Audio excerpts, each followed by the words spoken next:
Good evening to those bored enough to watch. Over the course of my early childhood, I've played a multitude of different games, and while the past few video essays I've uploaded have been about that of Roblox, I do tend to play other games as well. Whether that may be in or outside of the platform, there are a lot of games that I enjoyed back then and continue to enjoy today. I've always held on to the games that I enjoy mostly due to the fact that they're ones that I find myself replaying every now and again during my spare time, which is basically every night when I'm not working on videos. I find that they're very entertaining to play during times when you're bored and not necessarily bothered to follow a large plot and just want simple fun, and it's those types of games that I played a lot during my early childhood, mostly due to the fact that as I was a young child I never understood plots in games because I was more invested in the gameplay. And while I have grown to enjoy more games with a story and a sense of adventure to them, I still find that I return to games that I enjoyed during my early childhood. And analysis goes so much deeper than plot. It involves gameplay, environment, and so much more that I could discuss, but it's not what I want to go in depth about in this video. I want to discuss a game that I used to play a lot as a child, and it's one that I still continue to enjoy today. It's one that involves strategy, entertaining gameplay, and much, much more. That game is Plants vs. Zombies, developed and published by PopCap Games. Whether you played it through the countless ports that this game had since it first released, this game is amazing. The first exposure I had with this game is the mobile port that it had, before ultimately buying the PC edition at some point. And upon that replay, I found the game is still amazing as it was during my first playthrough. Plants vs. Zombies was designed by George Fan, of whom created games such as Insaniquarium in 2001 and Octageddon in 2018. The inspiration for this game was spawned by imagining a more tower defense oriented version of one of his previous titles, that being Insaniquarium, and playing Warcraft 3 tower defense mods. The game was designed by him alone, and with him being a full-time employee at PopCap Games, the company decided to provide him with a small team that would work with him on this game for the next 3.5 years, ultimately before it would be released in May of 2009. This is me summarizing a lot of what I read about the development of this game on the Wikipedia page, so if you want to read about the game and its development for yourself, I leave a link to it in the description.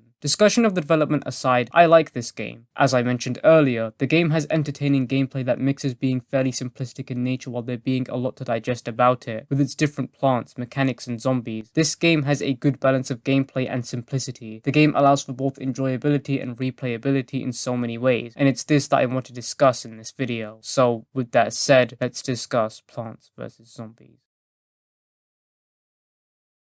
In the game, there are a multitude of different things that you can do. There's adventure, mini-games, puzzles, and survival, as well as the Zen Garden, though I would like you to keep in mind that a lot of this video will be focused on adventure mode, with brief discussion of the extra modes in the following part of this video. I like the way that this game presents itself and the overall art style. The way the game is able to pull off such seemingly distinguishable tones and attributes in the characters, that being the zombies and plants. The zombies exemplify a sense of lifelessness, because, well, they're zombies, and the vibrant colors used on the plants show a tone of growth and life. A clear sign of this being the pea shooter, the first plant that you gain in the game being green. The game starts you off in a single lane, which will eventually go from that to 3, then to 5 in the first 5 stages of the game. As I mentioned earlier, the game starts you off with a pea shooter, a plant of which is used to fend off zombies. The main goal is to keep them from entering your house, of which you can do by placing plants that cost you sun that you need to get from sun falling from the sky, or the sunflower, of which we'll see in due course. There's also lawnmowers, of which can be used to run the zombies over if they break through all of your defenses. However, that should be used as your last line of defense, as once they're used, they don't come back until the next stage. The game's adventure mode is mostly comprised of stages, of which each location in the game consists of 10 stages before ultimately moving on to the next until you reach the end of the game. After completing stage 1-1, you get the sunflower, of which is used to receive additional sun, and in the stage 1-2, you get 2 additional lanes, meaning you get 3 now. This opens up the possible strategies that you can use during the game, but the concept of strategy is something that I will discuss in due course. Sunflowers and collecting sun in this game is essential, as you need to know when to use such a thing. Each sun that you collect gives you 25 in the game, and regenerating such a thing takes quite some time, meaning that you need to spend it wisely in order for you to win. After completing stage 1-2, you get the cherry bomb, of which implodes all zombies within its range. After completing 1-3, we get the walnut, which is generally used to protect other plants and block zombies from getting to them. They have a lot of health, meaning zombies would generally spend a lot of time trying to get rid of them. It's also this stage 1-4 where we get the 4th and 5th lane opened up, allowing for more strategy in the game. This should obviously apply, but but the concept of strategy is emphasized a lot here, with the different plants, both the ones you have now and the ones you will eventually get in the game, allowing for you to use these 5 lanes as a playing ground for doing as you please against the zombies. As long as it works and it sufficiently gets you through the stage and is sustainable in terms of maintaining sun, who's to say you have a bad strategy, unless you do something stupid. This game allows for you to strategize accordingly to your tastes and what best suits you as the player. After completing the stage 1-4, we get the shovel, of which allows for us to remove plants from the lawn in case of things like misplacing them by accident, as well as just removing plants you don't need anymore, or in the case of a walnut, allowing for you to replace them accordingly. However, one thing you should keep in mind is that removing your plants with the shovel won't give you your sun back, further emphasizing the point of using them wisely to avoid such things. Stage 1-5 introduces a bowling minigame to break up the constant normal gameplay. Throughout the game we're going to see this happen, where every 5 stages the game will have something to break up normal gameplay, with the 10th being an all-out attack from the zombies and the 5th being something interesting done aside from the normal gameplay. The bowling gameplay is interesting indeed. Before it begins, we're introduced to the Chad himself, Crazy Dave, who gives us a walnut because he's crazy, and then tells us that we're going bowling. Essentially, we use the walnuts to place them in a lane. If it hits a zombie, it will go in a horizontal direction and possibly hit another zombie, going in another direction. We're also given a red walnut, which can be used to blow up an influx of zombies if needed. I enjoyed this. It was a fun spin on the normal gameplay, and it's actually quite fun. After it's completed, we get the potato mine, that blows up zombies upon contact. It will need time to set itself up. It's advised that you mainly use this as a defense plant as opposed to using it as an offense plant. It's also now that I've realized I've spent quite some time discussing the first 5 stages of this game. From there on onwards, the gameplay moves onward in this format. In the meantime, you get plants such as the snow pea, of which slows down enemies upon being shot, the chomper, which will quite literally eat any zombie that comes your way, and the repeater, of which will shoot 2 peas at a time as opposed to 1. After completing the stage 1-9, you'll get a well-written love letter from the zombies telling you that they're about to launch an all-out attack on your house. It's these end of location stages I like a lot. It feels climactic, in a sense that they're about to launch everything they have at you, and in response you need to gather whatever you can to defend yourself, emphasized through the fact that these stages are very fast paced, but you don't need to worry about things like sun as the game gives you random plants that you need to place in order to defend. I like this. It gives you less time to strategize and focuses more on defending, explaining why at times you won't have much time to think about where you're going to put a plant, as the only option you'll have is to just go with it. There's also different zombies that you're introduced to at times, like the conehead zombie and the buckethead zombie, as well as this one that jumps over stuff that I don't know the name of, but it generally jumps over whatever plant is in front of it and goes for the one behind it. Also, one thing I feel is worth mentioning is that once you get enough plants, the game will eventually make you pick what plant you want to use for that stage, so do choose wisely. Some plants you won't end up using at all, and that's okay. At the end of the day, you're supposed to choose the ones that fit your tastes as the player. With that, we get a puff shroom, which is used for the next segment of the game, the nighttime. But before we get to gameplay, our good man Crazy Dave arrives once again to inform us that receiving sun from the sky will no longer work as it is nighttime, and that the best way to get sun for now is through that of sunflowers. Seeing as how we have a puff shroom, we're advised to plant as many as we can, and with that, we part ways for the stage 2-1. The puff shroom costs no sun, as it is a close range weapon that will only attack when a zombie is near it. However, with enough sunflowers, we can use the pea shooters and the sword to get us through this stage. Upon completing the first stage, we get the sun shroom, which gives us small sun at first, but as time proceeds and it grows bigger, it gives bigger and more sun. This replaces the sunflower for the night sections. Before we begin the second stage, Crazy Dave tells us that once we get 750 coins, he'll sell us something. And with that, we begin. After completing stage 2-2, we get the fume shroom, a plant that while still being that of close range, does more damage than the normal puff shroom. Once you get 750 coins, Crazy Dave comes up to us and offers a 7th slot, meaning that we get to choose more than 6 plants, increasing what we can do in each stage with more of a selection of plants that we can use to our advantage. After completing 2-3, we get the Grave Buster, a plant that allows for us to get rid of these graves of which zombies come out of during waves, and to free up space for plants. During stage 2-5, the man himself tells us we get to play a game of Whack-A-Zombie, of which sees us whacking zombies that come out of graves with a hammer, and the occasionally drop sun of which can be used to buy a cherry bomb, a potato mine, or a grave buster, of which can be of use throughout the entire minigame. In the stages leading up to that of 2-10, we get the Hypno Shroom, of which makes zombies fight for us, the Scaredy Shroom, which unlike the previous shrooms we've gotten, this one fights at long range, but is ineffective at times where close range combat is needed, as it hides in the ground when zombies get too near it. It's for this reason to have it as the last line of defense to prevent such a thing from occurring. The Ice Shroom, which will temporarily immobilize all zombies on screen, and the Doom Shroom, of which blows up a large area of zombies but leaves a crater after such a thing, encouraging that you use it sparingly and wisely, only as that of a last resort. After 2-9, we get another love letter from the zombies telling us that they want to visit for a midnight snack, offering us the scrumptious meal of ice cream and brains.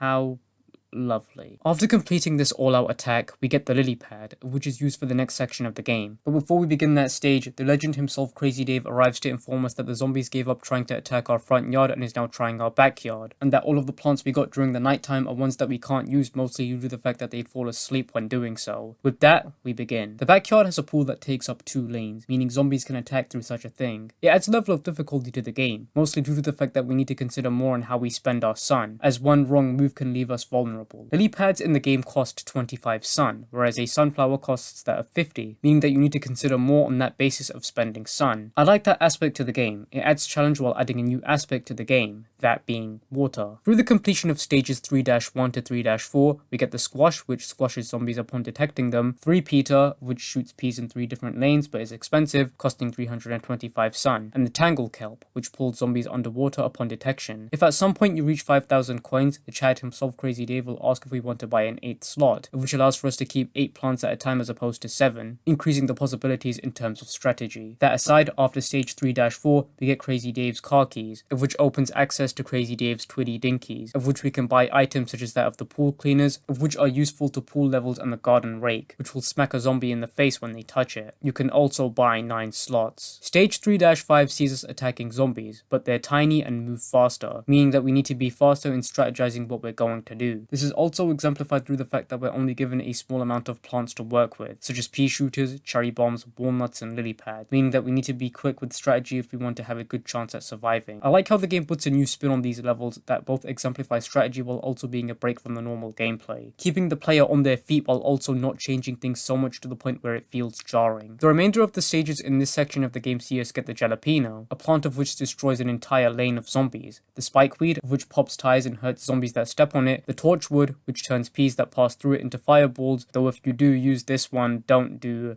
the thing. The tall nut, which is a larger version of the walnut that can't be vaulted over. Then we begin the stage 3-10, a stage of which maintained all of the aspects I mentioned earlier. Wasn't too difficult for me. As you can see, at one point my plants were shredding through the zombies. After that, we get the sea shroom, which leads us to the next section of the game. With the next part of the game, we get a brief discussion with Crazy Dave about how we used to hang out in the fog and jump out at people, alluding to our next section of the game, which consists of the backyard but at night, which sees us defending through the fog. I like the added challenge of having the fog impede half your vision during the stage. It adds a lot more difficulty with what there is to do. You need to be able to maintain proper defense of your yard while also trying to ensure that the zombies aren't getting the jump on you with the fog. And soon, you do get plants that allow for you to see through it, but this only contributes to another challenge. Through stages 4-1 to 4-4, you get the plantain, which allows for you to see through the fog, but if it's eaten, that see-through is removed. The cactus, which shoots spikes that can pop balloons, though they also deal damage to ordinary zombies as well. The blower, of which blows the fog away as well as the balloon zombie, and it only lasts from the moment you place it to when it blows away all of the fog, though do keep in mind that it will return eventually, prompting you to place it again. Then you get a taco. Stage 4-5 starts with Crazy Dave telling us that him and his mate Harvey Flaxcaster used to break vases when they were bored. Since Harvey's out of town, we get to be Harvey number 2. And with that, we begin stage 4-5, which sees us doing just that. The regular brown vases have a chance of giving us a plant, but for the most part will spawn in a zombie, and the occasional green ones will give you a plant. The plants you're mainly going to get in this minigame are that of the pea shooters, the ice pea, and the squash. The strategy here is to break only what you can handle and avoid breaking vases and spawning in so many zombies to the point where you can't handle the quantity, though the game encourages you to break them because you need plants to fight with. From stages 4-6 to 4-10, we get the split pea, of which shoots plants backwards and forwards, the star fruit, of which shoots stars in 5 different directions, the pumpkin, of which protects all plants that are within its shell, the magnet shroom, of which removes helmets and all other metal objects from zombies. After this, our mum writes to us telling us that we need to come over to her house for a meatloaf, and that to leave our front door open and our lawn unguarded. Thanks, mum. Then we have a brief interaction with Crazy Dave about how dark it is, and then we begin our stage 2-10. The main difficulty about this one is that the stage is dark, and that we only have brief moments to see where zombies are and our lawn as a whole, meaning that we don't have time to plan, and only time to place plants in every lane to ensure that there aren't any weak spots in our defense. I like this stage of the game. It challenges us by taking something that we need in our everyday lives, the ability to see. This is challenging because we can't defend if we can't see where the zombies are. After completing this stage, we get the cabbage bolt, of which hurls cabbages at the enemy, of which we'll need for the next section of the game. Crazy Dave tells us that the zombies found a way onto our roof, and that we'll need to be able to defend it with the cabbage bolt, as regular plants such as that of the pea shooters don't work due to the angle on the roof. This first stage of the section is challenging, mostly due to the fact that to even plant on the roof, you need to have these plants to place them on, of of which, seeing as how we don't have them, if a zombie eats one, we don't get it back. After completing this stage, we get the flower pot, of which allows for us to plant on the roof. Crazy Dave will tell us how he has some new items in the shop and that we should check it out. It's here that items such as the roof cleaner are made available to you, but aside from that, we move on to the next stage. We get the kernel pult, which flings corn kernels and occasional butter at zombies, which freezes them. After that, we obtain the coffee bean, of which you can use on the plants you obtain during the night stages to wake them up, allowing for you to brighten your horizons with strategy as you have more plants to work with. Before we begin stage 5-5, we get the watering can, which allows for us to play in the Zen garden. This is something that I'll discuss later, but we get introduced to a lot of things both in-game and the shop as a result. It can be seen as more of a break from the normal gameplay when you just want to have a chill session on this game or something of that sort. That aside, we have a brief interaction with Crazy Dave, who states his hatred for bungee zombies, which leads to the beginning of the stage. This stage sees zombies placing other zombies down at completely random spots in the map, and all we have to defend ourselves with is chompers and the pumpkin to shield them with. Chompers need time to chew on zombies after eating them, and it's for this reason that we need pumpkins to shield them while they do so. It's also ideal to have other chompers behind them so that we can use them to attack incoming zombies as well. During waves in this minigame, these bungee zombies will not only place other zombies at random spots, they'll also take some of yours, and you can either use the chompers to chew on them before they can do so, or use the cherry bombs to blow them up. After that, we get the garlic,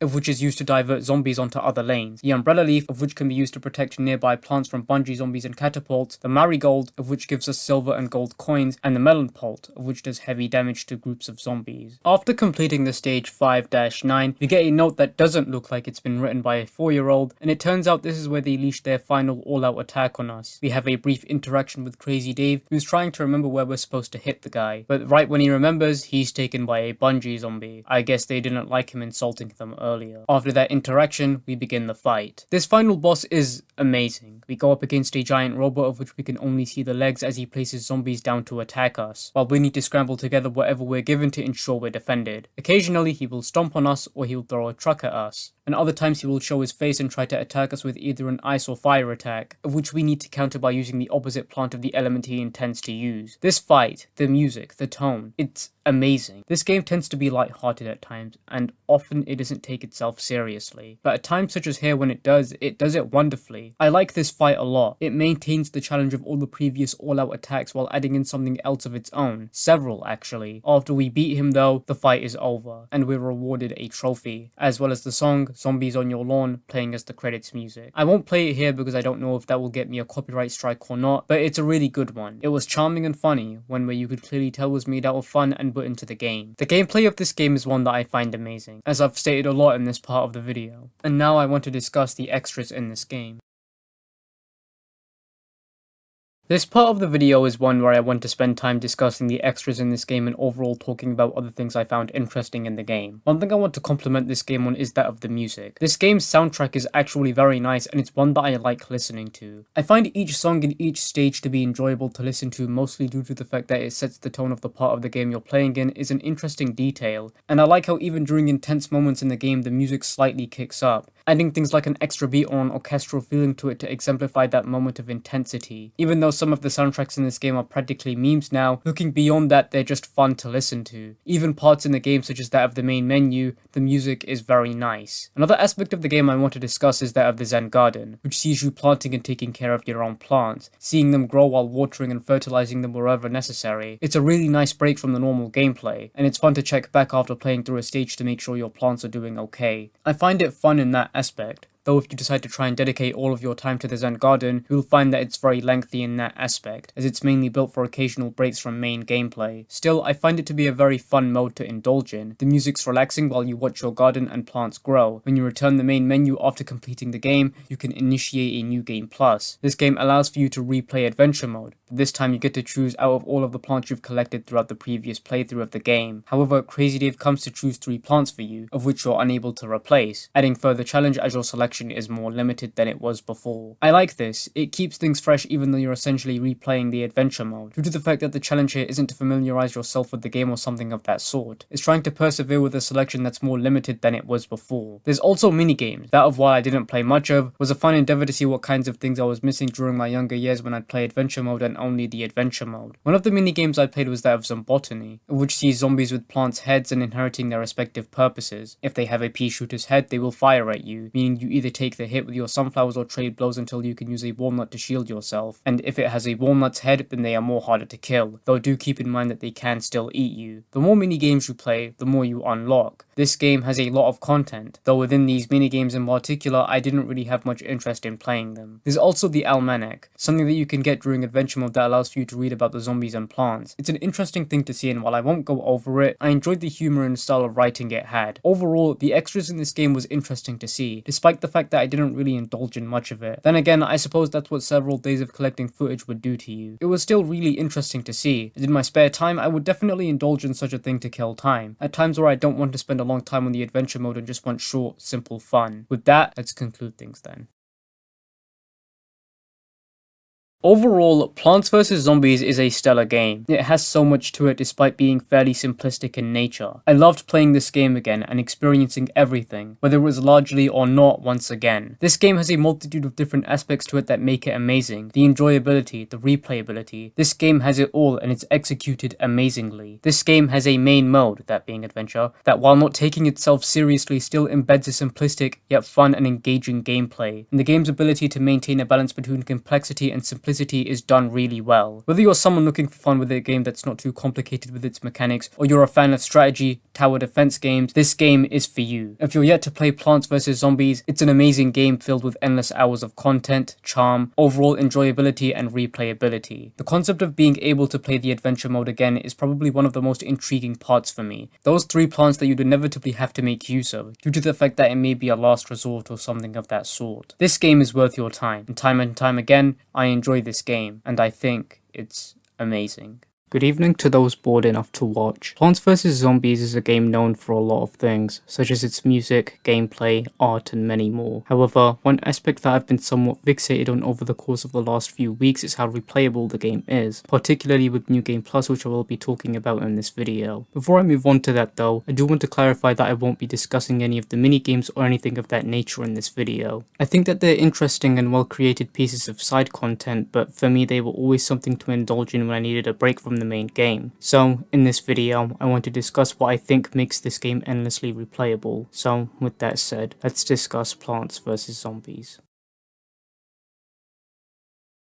One of the many things that I think makes this game so appealing is that there's something here for everyone. The game has enough to appeal to a casual audience by not being too complicated and maintaining a level of simplicity. However, the game still has enough strategic elements and other aspects such as stage gimmicks to keep members of other audiences interested in the game. For example, the daytime stages are fairly standard and serve to introduce the game, its structure and its mechanics to the player. The nighttime stages introduce the graves that zombies can come out of, while also making the player use a completely different set of plants, teaching that as the game goes on, they'll have more to work with and will need to be more strategic with what they pick, which as I'll discuss later is an element that the game emphasizes later. The daytime backyard stages introduce the pool and the many zombies that come with this section, which makes the player think more about how they'll protect their plants with more differing types of zombies and threats to deal with. The nighttime backyard stages introduce the fog, meaning you'll have to think of different ways to survive with such a huge limitation to what you can see in the levels until you unlock the blower, in which it then becomes about surviving until you get a decent economy of sun to then be able to thrive through consistently emitting the constantly returning fog from the levels. The roof sections introduce the catapult plants which you'll need to use due to the angled roof. Furthermore, the more challenging zombies to combat are introduced to you, such as the Gargantua, the bungee zombies and more. The levels have a sense of progression to them. You start with nothing, but as it progresses you slowly garner an infantry of plants to clear the level. On one hand, this can get boring as when you reach that point you won't be doing much besides clicking the sun and occasional coins. However, this game makes you keep a consistent eye on things as you never know what can go wrong or when, particularly towards the end of the game such as on the roof levels. For me, the game is paced very well, particularly with its levels and structure. The game only goes as far as it needs to with nothing more or nothing less. Instead of adding more levels and bloating the stage count, the game gives you a reason to go back and replay it. For me, New Game Plus is easily one of the most fun aspects of the game. It gives you full agency to go and play the game however you want with an added level of challenge. On top of mostly being able to pick whatever plant you want from any section of the game, each level also has more waves, which means that more zombies will arrive in each level. Furthermore, more difficult zombies arrive more often. There is a twist to this mode, as Crazy Dave will pick out 3 random plants for you, leaving you with less slots to pick out the ones that you want. While at times Dave will pick plants that are useful, most of the time he won't, which increases the challenge as his pick picks can often force you to improvise with what he selected. This means that you may find yourself using a plant that you otherwise wouldn't have, or using an arsenal of plants that you normally wouldn't consider. In normal playthroughs, you may find yourself sometimes picking random plants to fill out the slots, but this mode puts an emphasis on making effective use out of each free slot you're given and only taking what you need. For example, whenever I play this game I find myself picking plants purely as luxury, such as the Doomshroom, which allows me to clear entire waves of zombies quicker. However, with this mode I find that such a thing isn't possible, as I'm forced to pick consistently useful plants and not what I prefer to have at all times. Additionally, the game also forces you to prioritize what zombies you want to deal with based on your assessment of how threatening each one is, particularly on the roof levels. For example, during my playthrough I picked out the basic arsenal of plants and dedicated the rest of my slots to what I deemed useful for taking out the Gargantua. Plants vs Zombies is a game that I've had a lot of investment in since I was a child, and even through that I still remain fascinated with how timelessly entertained the game can keep me whenever I play it, regardless of how often it may be. If you haven't already, I would absolutely recommend playing this game, as there's something of interest here for audiences of all sorts.